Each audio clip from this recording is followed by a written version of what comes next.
u ahvolda men ko'rgani yuragim betlamadi. Poytaxtimizning Yangihayot tumanidagi aynan mana shu joyda ro'y bergan dahshatli avtohalokat yuraklarni larzaga soldi. To'qnashuv natijasida mashinada qolib ketgan 2 nafar fuqarolar avtomobil ichida yonib ketdi.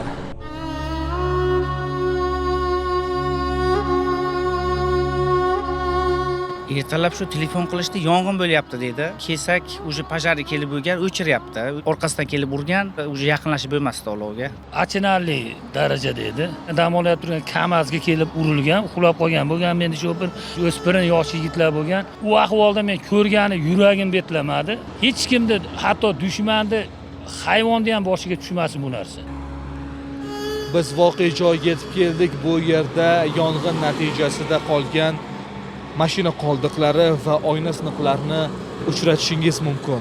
Bir dahshatli-da, buni ko'rsangiz. Necha kishi bo'lgan ichida?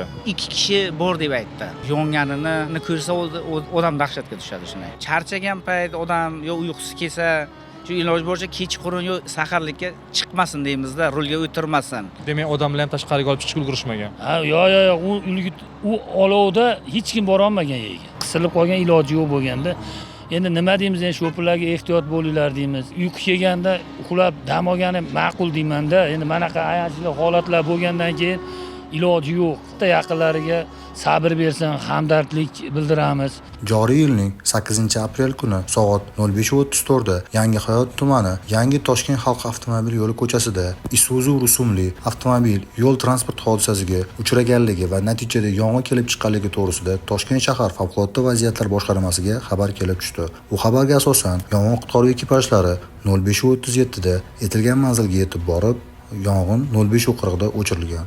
Uzoq masofaga qatnovchi haydovchilar hech qachon charchagan holatda rulga o'tirmang. Yaxshisi ruxsat etilgan joylarda to'xtab, dam olib, yana harakatingizda davom eting. Biz shu o'rinda marhum fuqarolarning yaqinlariga hamdardlik bildiramiz.